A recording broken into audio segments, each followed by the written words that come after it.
hikmah-hikmah dari Imam Malik tentang hormat dan cintanya beliau kepada Kanjeng Nabi Muhammad Sallallahu Alaihi Wasallam.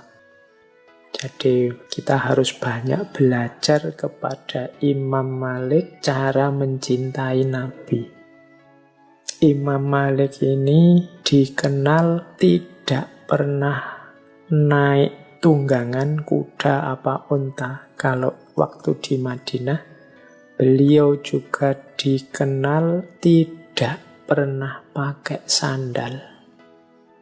Alasannya apa? Kata Imam Malik, saya malu menginjak tanah dengan alas kaki dan tunggangan yang di dalamnya terbaring Rasulullah. Maksudnya malu menginjak tanah yang di dalam tanah ini terbaring Rasulullah. Ya karena beliau hidupnya di Madinah. Jadi sepanjang hayat beliau ini nyeker dan tidak pernah naik tunggangan. Dan beliau saking cintanya dengan Madinah, beliau tidak pernah mau meninggalkan kota Madinah, termasuk saat ditawari jabatan-jabatan yang tinggi oleh para khalifah.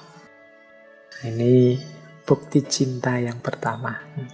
Tema ini saya angkat biar kita lebih sibuk dengan bagaimana cara kita mencintai Rasulullah dibandingkan sibuk mencari-cari yang sebaliknya. Ada contoh lagi, Imam Malik dalam kajian-kajian hadisnya. Imam Malik ini dikenal kalau bikin forum, bikin kajian itu tenang, lembut, tidak meledak-ledak, tidak ada ungkapan-ungkapan dengan teriakan-teriakan, dikenal lembut. Di antara alasannya apa? Karena beliau mengajarkan hadis yang itu dari Rasulullah. Beliau tidak ingin meninggikan suaranya dalam tanda petik, karena ada ayatnya itu melebihi suaranya Rasulullah.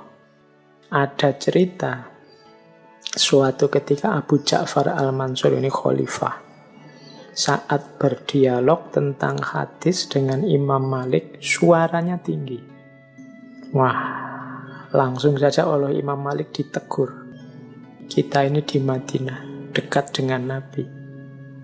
Jangan teriak-teriak, jangan meninggikan suara, karena kita sedang membahas tentang Nabi. Itu tawaduknya beliau, saking cintanya dengan Kanjeng Nabi. Ada juga cerita Imam Malik ini, kalau ada orang bertamu ke rumah beliau, ini pelayannya akan menemui dulu, kemudian menanyakan keperluan tamunya. Keperluannya apa? Kalau sudah dijawab, baru terus dicek. Ini tanya tentang urusan apa sih? Kalau hanya urusan fatwa-fatwa fikih, kan beliau imam fikih, mazhab Maliki, ya Imam Malik langsung keluar, kemudian melayani kebutuhan tamunya. Tapi sebaliknya, jika kepentingannya berhubungan dengan hadis, Imam Malik tidak langsung keluar, tapi beliau akan mandi dulu, pakai baju yang indah, pakai parfum, menggunakan sorban yang lengkap, kemudian baru keluar menemui tamunya. Ini karena beliau sangat menghargai Rasulullah, menghargai hadis yang sumbernya dari Rasulullah. Jadi membahasnya saja beliau tidak berani sembarangan, tidak berani dengan kata-kata yang keras dan tinggi, tidak berani dengan baju yang sembarangan, bahkan mandi dulu pakai parfum. Ini ekspresi cintanya seorang Imam Malik kepada Kanjeng Nabi. Ini boleh kita tiru, boleh kita ikuti. Ini wujud ekspresi penghormatan dan cinta kepada Rasulullah. Ada cerita bagaimana Imam Malik ini sempat mengalami hukuman cambuk karena fatwanya tentang baiat kepada khalifah. Nah, ceritanya Imam Malik ini dicambuki sampai pingsan. Saat pingsan dan siuman, Beliau kemudian berkata kepada masyarakat Madinah saat itu, saksikanlah wahai khalayak, aku telah mengikhlaskan penderaku, aku telah memaafkan orang mencambui aku ini. Nah itu orang-orang heran, loh ini kok langsung dimaafkan ya, padahal dia telah menyiksa. Setelah ditanya jawabannya Imam Malik apa? Aku takut saat aku meninggal dan bertemu Rasulullah, maka aku sangat malu pada beliau jika ada kerabat Rasulullah yang masuk neraka gara-gara aku. Ja'far bin Sulaiman ini kan keponakannya Khalifah Al-Mansur, yang kalau dari segi silsilah disambung-sambung ya nanti ketemu dengan Kanjeng Nabi, ketemu dengan Rasulullah.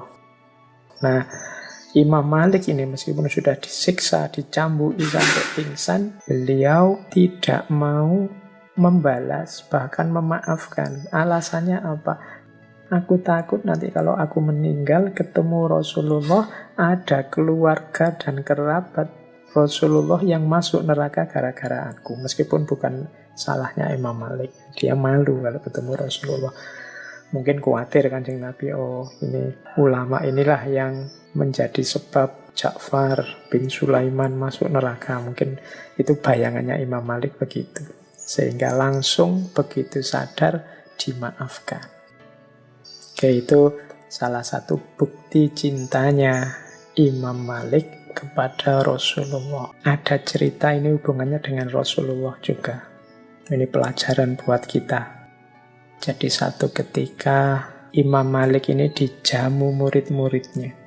Makan enak untuk buka puasa. Begitu melihat hidangan, ini Imam Malik menangis. Murid-muridnya heran. Wahai guru, kenapa menangis? Apa engkau tidak berkenan dengan hidangan yang kami siapkan? Imam Malik cerita bahwa hal yang sama dulu pernah dialami oleh guru beliau, yaitu Imam Ja'far Shadiq. Imam Ja'far Shadiq itu pernah juga dijamu oleh Imam Malik untuk buka puasa. Dan dalam perjamuan itu Imam Ja'far Shadiq juga menangis. Terus Imam Malik tanya, wahai guru, kenapa kok menangis? Apa tidak cocok dengan hidangan yang saya siapkan? Terus Imam Ja'far Shadiq menjawab, wahai muridku, ketahuilah jika aku sekarang teringat kepada datukku Nabi Muhammad SAW. Dulu ketika beliau masih hidup, beliau sering berbuka hanya dengan 3 buah kurma. Bahkan tak jarang karena tidak ada makanan lagi, beliau berbuka hanya dengan sebutir kurma. Itu pun dibagi 2 dengan istri tercinta, Sayyidatuna Aisyah radhiyallahu anha. Padahal beliau adalah Nabi akhir zaman, makhluk paling mulia dan kekasih Allah. Meskipun demikian, Nabi tetap merasakan nikmat dan bersyukur serta memperbanyak ibadah kepadanya. Jadi Imam Ja'far Shadiq ini terharu melihat hidangan kok ya enak-enak, padahal dulu Rasulullah itu makan hanya 3 kurma, kadang 1 kurma dibagi 2. Itu pun sudah bersyukur dan memperbanyak ibadah. Bagaimana dengan aku? Itu yang membuat Imam Ja'far Shadiq menangis. Nah, selanjutnya Imam Malik, muridnya, mengalami peristiwa yang sama. Dan beliau ingat juga perkataannya Imam Ja'far Shadiq, teringat kesederhanaan hidup Rasulullah. Sehingga beliau juga menangis.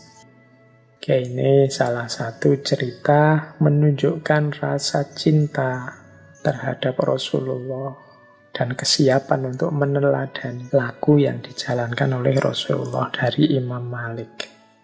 Oke, teman-teman, semoga ada manfaat-manfaat, hikmah-hikmah yang bisa diambil dari Imam Malik. Oke, kurang lebihnya mohon maaf. Wallahul muwafiq, wallahu a'lam bissawab. Wassalamualaikum warahmatullahi wabarakatuh.